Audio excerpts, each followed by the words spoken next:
counts. That Morby method, that counts. Come to our meetup in Indianapolis.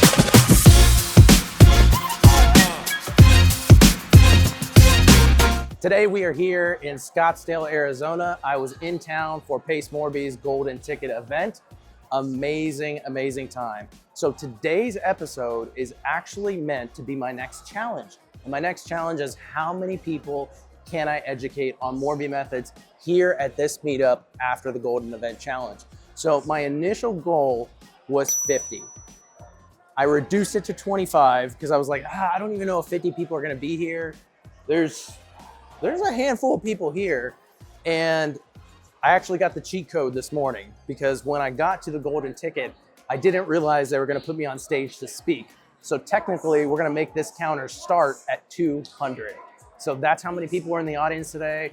I had the pleasure of being on stage with Ingrid, and we did direct to agent. So we called agents. So I was negotiating Morby method deals to seller financing, and we did that for about 30 minutes to an hour between Ingrid and I, and it was awesome.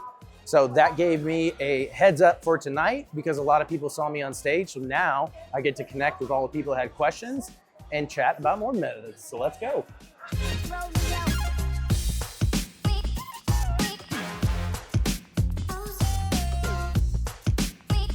The breakdown that you did this morning when I was getting confused about how the Morby method comes together as a hybrid, because I was understanding from a different name, but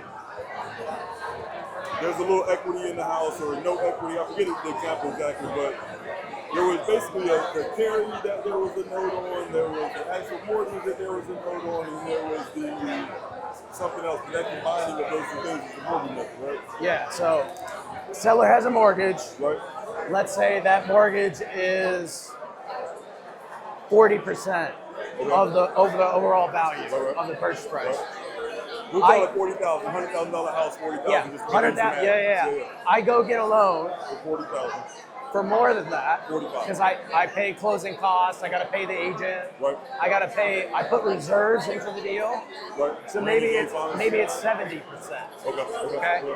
You can do less of a spread on a larger property. That's what they're doing the seller carryback on, the 50%. So then I owe them monthly payments. And then you're also paying off the loan that the guy had. Yeah, that was what my down payment went towards. Right. It paid off his mortgage, and the rest of it was his proceeds. But I'm saying you're paying that off monthly along with the new mortgage. Yes. The mortgage I got replaced his mortgage, and that's what I'm paying now. And the extra strategy just has to outrun the combined price. Yeah. So, I mean, what I'm doing is buy and hold. So, and I'll do like a 10-year balloon or 8 to 10 year balloon. Okay. And then at the end of that 8 to 10 year balloon, I have to pay the seller all of that 50% back. No. What I'm saying is, so on the notes, paying for the notes, you're holding exit strategy, Groupon, pad split, something, whatever it is, it's got to outrun the combined amount of what the money the payments are. Yeah. Correct. Now, the front end of that structuring is where I was getting caught up this morning, and he fixed it. Well, man, appreciate it. Thank you. Yeah, so I just recently got into Sub2, and I haven't really gone to like the vault yet, like to watch all of the videos and really understand all of the material. So I want to know, like, what is a pace meter? Like the pace Morby meter. Like, can you explain that to me, and like how it's different from Sub2 and all of the other different strategies that we have? Great question. So for the Morby method, it's a great strategy when the seller has a lot of equity and they're willing to do seller financing and they want a large down payment. Okay. So typically when you are doing creative finance, you want to pay as little money as possible, right? You're always trying to get 10% entry fee, whatever. Well, that's a problem because the seller wants like 20%. I will go and get a DSCR loan. It's an investment product loan, debt service coverage ratio loan. And that is going to be the down payment that the seller wants. So I'll come in and say, hey, the seller wants 20, I'll give her 40, right? I'm giving them 40%. and I ask them to do seller financing of the rest For of the it. rest. Okay. So I'm basically in the deal with no money out of pocket, Okay. and I even get paid at closing because I structure it to where I get excess capital that I put in the deal for reserves. Okay. So I don't have to raise capital like you do in a sub 2 deal where you're taking over the mortgage payments and then you have to go raise capital from investors and convince them to invest in your deal. Yeah. I don't do that because I'm negotiating with the seller. So Okay. it's a great strategy for people that are new, that because when you're new, you're not going to be able to get capital from other PMLs. Yeah. I mean, you have to show credibility in a sense, Correct. right? This is a great way to do that if you know how to close on that. Okay, so when you're getting the DSCR loan, I know usually when you want to get a DSCR loan, I mean, it's an investment loan, and they'll give you the loan for to purchase a house, and they'll also give you a loan for like renovating the house, perhaps, right? Like they won't do that in a DSCR loan. That's, so okay, that's it's fix always and ready. flip. That's So fix and flip. Yeah, okay, it has to for be a DSCR turnkey. loan, it has to be turnkey. It can be. It's kind of subjective. It's based on the appraisal. Okay. It can be a little beat up. It helps sell it if a tenant already lives there. Like if it's a little beat up and it like could obviously use some work, you can make the argument. It's like, well, a tenant lives there right now, so it's obviously livable if a tenant lives there. But if it's like, you know, toilet's missing, you know, you got a whole room that's all jacked up, it's got a, you know, down to the studs, like you're not going to get a, you'd have to get a fix and flip loan. Okay, I see. Okay. Another question I have is, when you say go get a DSCR loan, so usually they will give you the loan if you bring 20% down as well, right? Or no? Yeah. So, given that you're trying to get cash to, or you're trying to get the money for the down payment or the money, the entry money for the deal. So how do you structure, how do you get your loan officer to actually give you the loan, given that you're actually looking for cash as well? Yeah, so this is the magic of it. So you're familiar with, you know, traditional real estate, obviously. So you close on the loan. I get a loan. I bring cash to close. Okay. The 25%, for example, I get 75% LTV. I bring 25% cash to close. 100% of the funds, right? Plus closing costs and all that stuff. So we close on the loan. I purchase the property. That's not creative finance. That's just every real estate. The creative part, where the Morby method kicks in, is we have a second transaction with double close. Okay. In that double close, instead of the seller getting their proceeds going to them, it gets transferred to the second file. When it gets transferred to the second file, the amount of seller financing that we've agreed upon comes back to me as the buyer. So I put the money in, but I got it back the same day or the next day. So it's like a 24, 48 hour thing. So I am truly getting the equity out of the property. If that makes sense. Yep. And you can use that money to pay back the DSCR and just be off with them and just continue to do No, you leave the loan in place. Okay. So that loan is a 30-year mortgage. Okay, I see. And then I seller finance the rest, which is usually on like an 8 to 10 year maturity date. So at the end of those 8 to 10 years, I will refinance the loan and then pay off the seller. Okay. And then I structure it to where I have like $20,000 in my bank account day one. A furnace breaks down. I have vacancies, you know, turnover. I got to fix someone. I have the wherewithal, the capital to put that and deploy that, and then I'm good. You know, I have my reserves built into the deal. So instead of me, you know, you could look at it as like, yeah, you're over leveraging the transaction. However, I would rather over leverage with the capital ready to deploy in case something happens versus I spend all my money and now I'm broke. And then we're going to see who's really over leveraged when I can't pay the furnace breaks down and I'm like, shit, I don't have any money because I spent it all on the down payment. Makes sense. Does that kind of make sense? Yeah, that was awesome. Yeah. It gives me like a good understanding on the base method now. Awesome, man. All right, the Morby method. Base. Appreciate it. See it. You know nothing about like the structure of it at all, right? Okay. So Morby method is when the seller is open to do seller financing. but they want a large down payment. So what I will do is I'll go get a DSCR loan. Have you heard of that before? DSCR? Okay. So it stands for debt service coverage ratio. Okay. If you take rent, the rent, like let's say a property generates $1,500 in rent, Right. and you divide that by your mortgage. Okay. Let's say your mortgage is $1,500. Right. So 1,500 divided by 1,500 is 1, right? 100%. That's a DSCR ratio of 1. Okay. A lender wants to see a DSCR ratio above 1. Okay. That makes sense. So at least break even. Yes, correct. Although there's times where the DSCR ratio is above 1 and it's still not profitable, Right. but that's because the lender doesn't take into consideration like property management, Right. CapEx, reserves, like all Vacancies. vacancies. They don't count that. So you could have a property that's like on paper really good, but it's a bad deal. Right. So the qualifications for that, all you need to do is have a decent credit score, so 640 or above, and you or your partner has to have the funds in your bank account to close. Okay. They don't even ask you if you have a job. Like if you go buy a traditional mortgage, I asked for like 2 years. they ask for tax returns, bank statements, W-2s. You don't do any of that. That's what you do in the first transaction. Yes. In the second transaction, instead of the money going to the seller, Yeah. the portion that you agreed to do seller financing, it comes back into the second transaction. And then that money comes back to me. Okay. Now, when it comes back to me, now I owe the seller monthly payments because that's the seller financing. Right.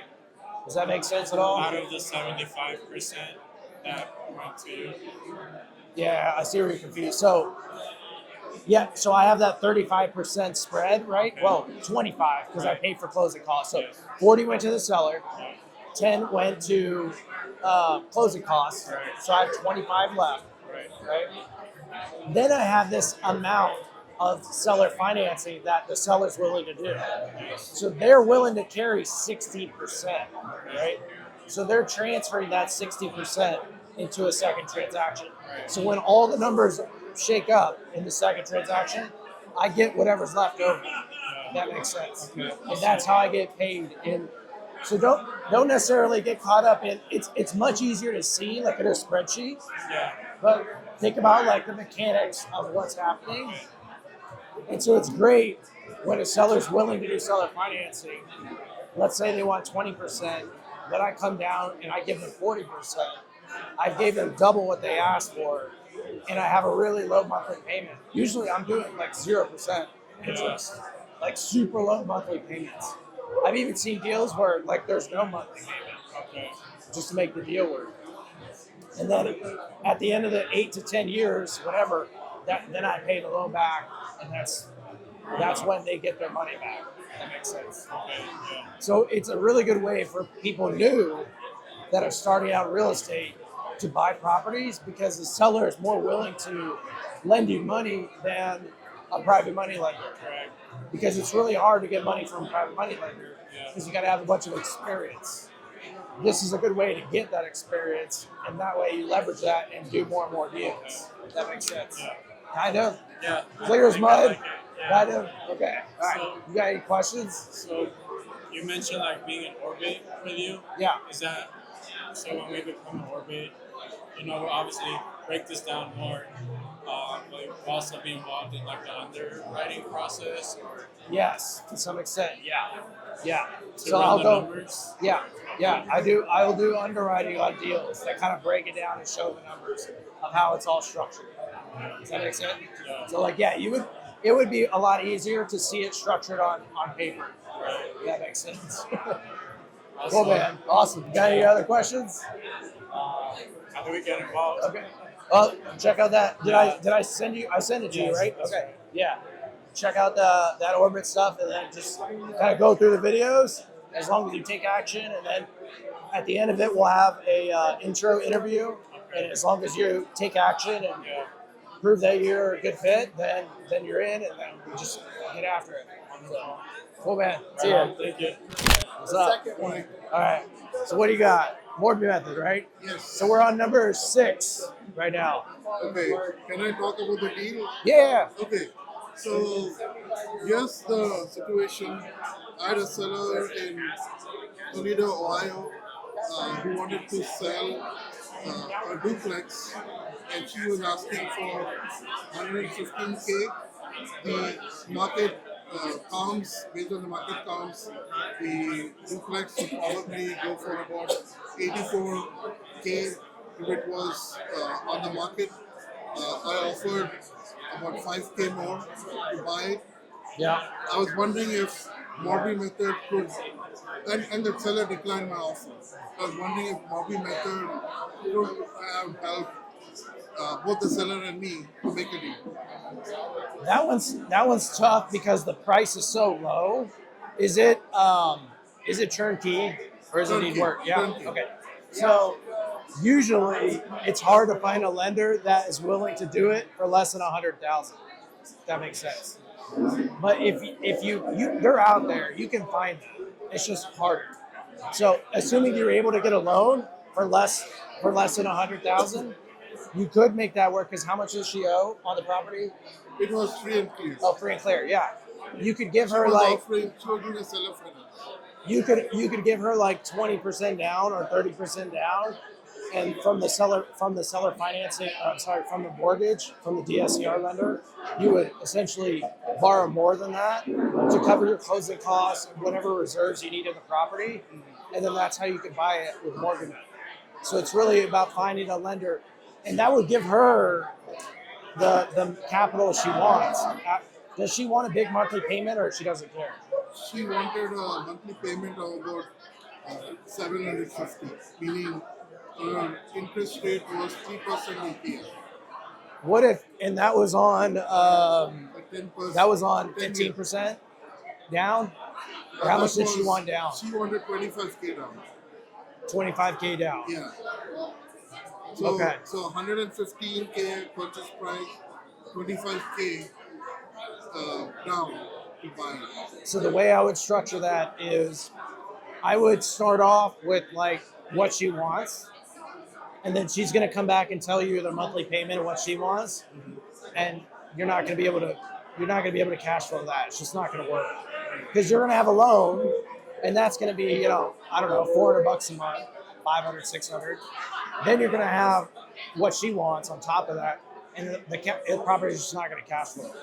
So you need to find a way to get her to start there, and then go up to like 40% or maybe even 50%. Say, hey, if I give you 50%, what's the lowest monthly payment you'll take? Will you take $100 monthly payment? And try to negotiate that. Like, how about I give you what you want up front immediately? Does that make sense? Yeah.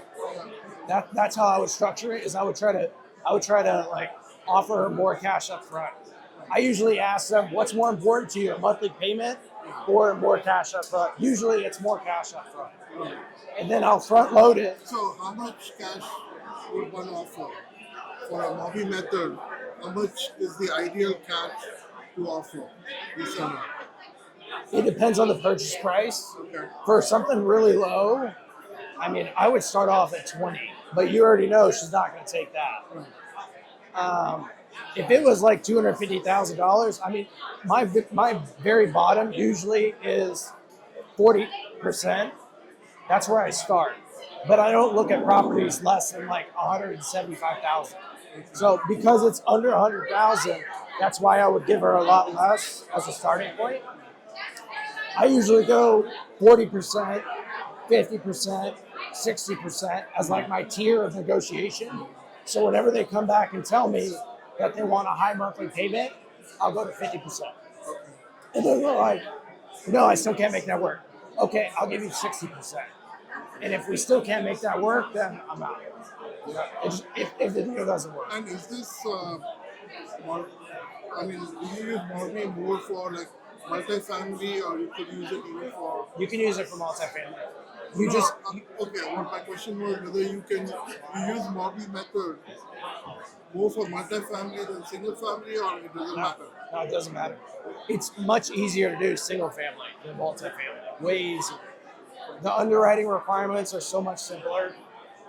All you need is a 640 credit score or above, and then have the cash in your bank account, or have a partner that has the cash, and that's it. That's the only requirements. They don't even ask if you have a job because they're underwriting the property. As long as the property can show that it can cash flow, then you'll get a loan. It's super easy. Even though there's no tenant and idea is to rent it, Yeah. they would still consider cash flow. Yeah, if it's empty, they're just going to underwrite based on market comps. Okay. They're going to look at average rents, and they're going to use that number for what that ratio DSCR is. As long as it's above one meaning like breaking even for the DSCR, they'll usually fund you. And sometimes they'll fund you under one, but it's just at that point, it's just not a good deal. Okay, makes sense. All right, Cool, man. Thank you. Absolutely. Appreciate it. Appreciate it. All right, that was 6, I think. Let's see if we can find more. I'm actually losing my voice now. I have to talk so loud. Let's see if we can find some more people. So how can we help our regional leaders get more people to meetups? That's a great question. Thank you. Come to our meetup in Indianapolis. So the best way is to not have myself, or whoever the regional leader is. You can tell I've already lost my voice. Yeah. Not have them always be reaching out as far as like making the post. Okay. You're in marketing, right? Yeah, that was my degree. So the best form of marketing is third-party social proof from your customers, right?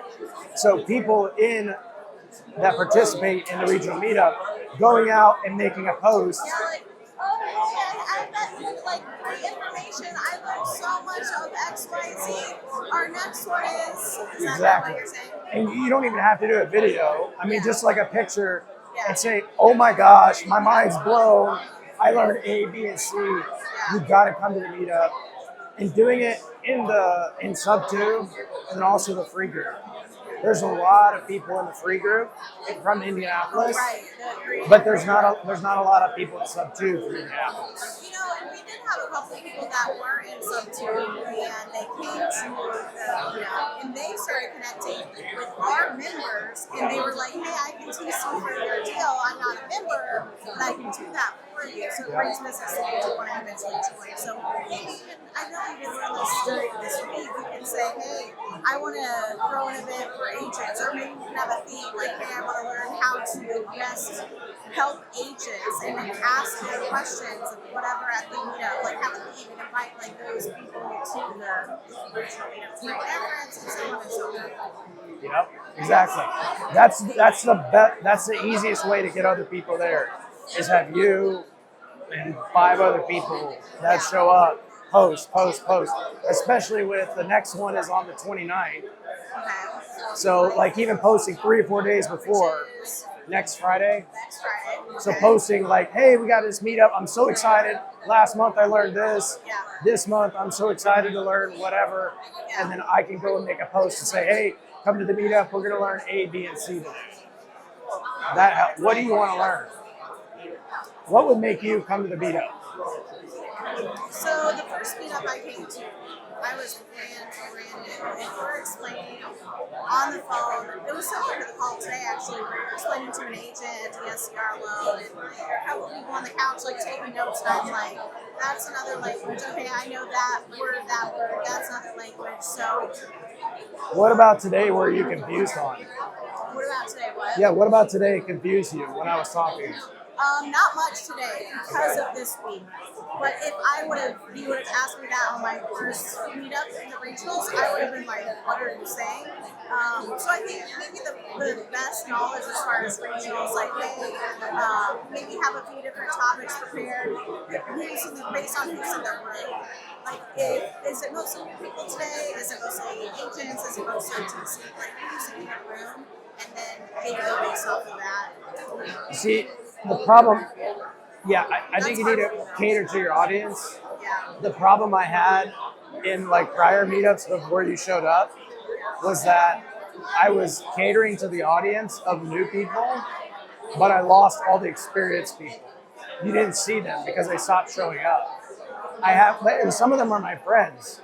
They came to me and they're just like, I'm just gonna be honest, like I'm not getting any value. Like you're talking about stuff that was like me 5 years ago. I'm like, I get it, but that's where everyone's at.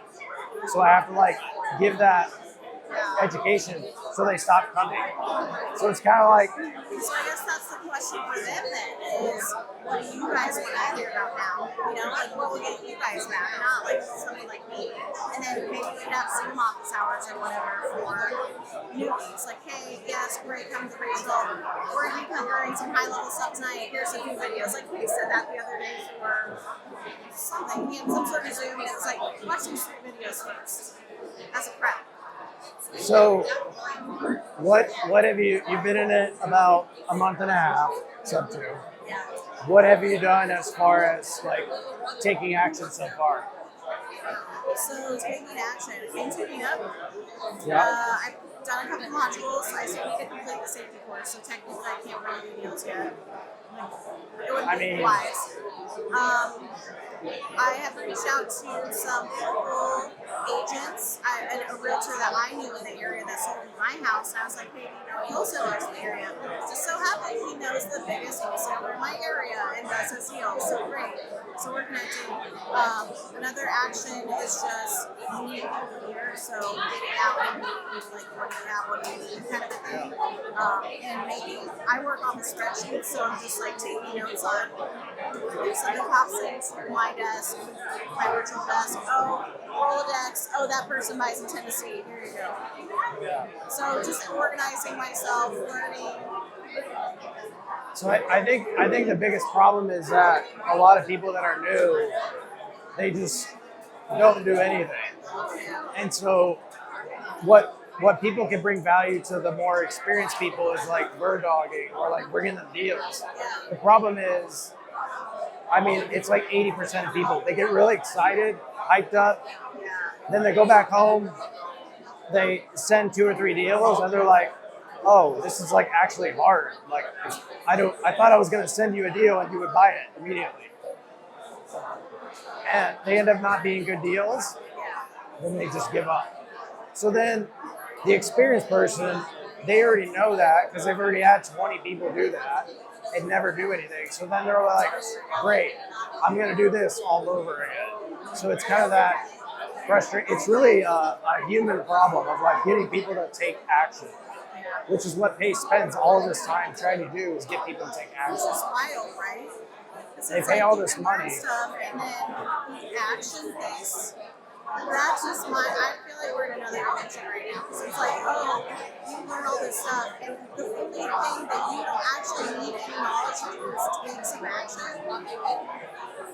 People are scared about what happens when they say yes, and what happens when they say no. If they say no, they have a fear of rejection. No one wants to be rejected.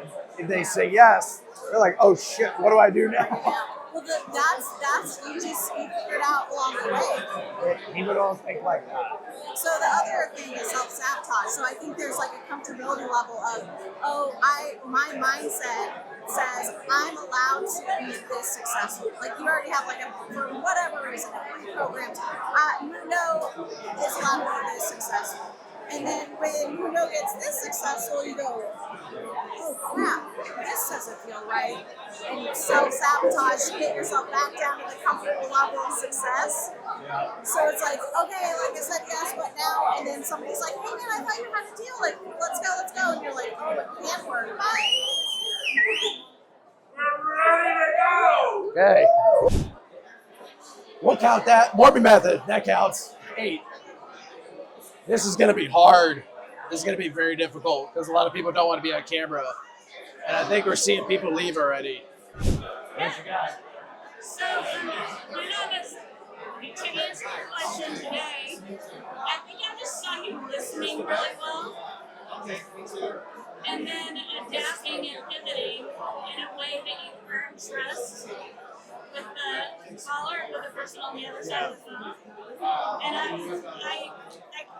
consider myself a good salesperson at Williams & Sonoma. I think I told you that I work there. Yeah. That I have the reasons that I think I'm good at it. And I watched you like up level what I know. I didn't think I was doing anything magical, but Yeah, I think I thought, you know how when you identify the person that's better at it than even, like, I know I'm good at it, yeah. but you up leveled what I know, and I'm like, okay, I gotta get talk to this person. I appreciate that. Yeah, I just thought it was a really kind of like a musical experience. Like, sorry, I'm not being the No one guy. ever told me that. It's like the I definitely can't sing. I've lost my voice. I'm getting there. But I think my question for you would be because you talked about these methods, Morby method, yeah. Morby method. So how would you advise somebody? I always think because it resonated with me so much, it's like a guitar string harmonizing. I just wonder if that's something that I want to do is get really good at being aware of the Morby methods. Yeah, what question do you have? I will say, what do you think is the single most thing that pivoted your business to begin to make money and then to scale it? There's really not a lot of people that know how to do it. So my competition, I don't have competition.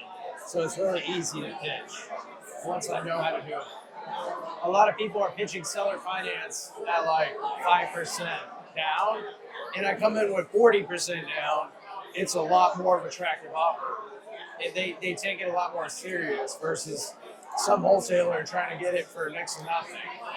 That makes sense. So, I mean, it really isn't that hard to pitch.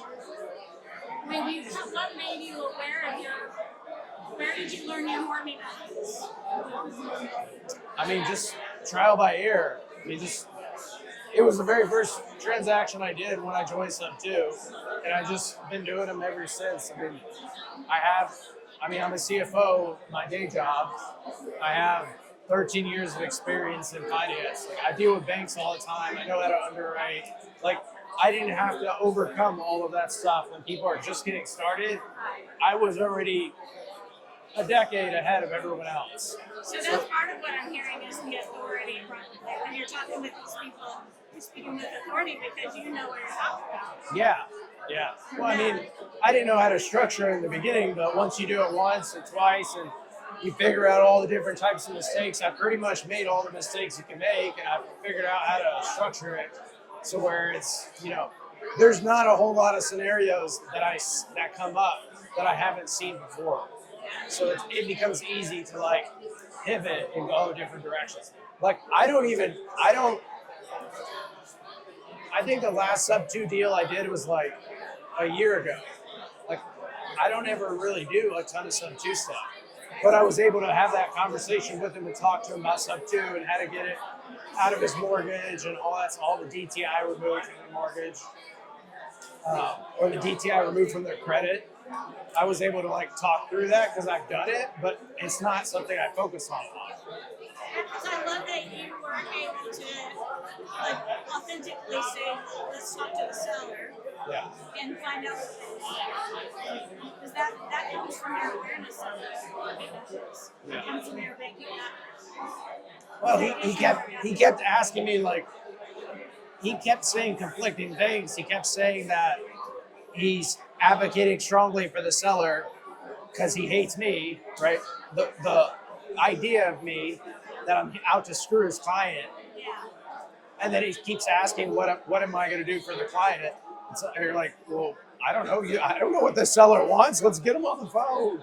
That's the only way we're going to find out is by getting the seller on the phone and figuring out what they want.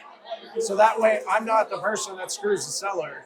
We can have a face-to-face or a on-the-phone conversation and get a win-win and get that guy paid in the process. Right. And to see him shift to that place where he was giving you his list. Yeah. That was something. Yeah. I know that doesn't happen in every phone call, but that was meant to happen today. I was like there, geeking out. I was like, oh my goodness, I gotta learn. I was nervous at what he was gonna say, and it being a bad conversation. I was like, great, I'm going like a jackass on stage. That was beautiful. Yeah. I think what would your advice be to somebody like me who doesn't have a banking background and now am beginning as a bird dog. You're beginning at what? I am a new bird dog. I did the bird dog challenge this week. I would learn to underwrite. Underwrite's the most important thing. I was able, like, I knew without even seeing the address that property that we were talking about wasn't a good deal. Like, I wouldn't buy the deal. I didn't even know the address. Like, I don't need to know the address. I just knew what the purchase price was, and I knew that there's no way we were going to find a way to cash flow that deal. So that's like so important, so you can have that confidence to be able to speak, whether you're a bird dog, wholesaler, buyer, private money lender. Everybody needs to know how to underwrite. So it's not like you learn a skill for underwriting that's only applicable to a bird dog, and then 3 months later you're going to do wholesale or something else. It's a skill that used in every avatar. No matter what you do, you need to know how to underwrite. And then the last question I'll ask right now is, in the place where you are, how can a new bird dog challenge student like me help you?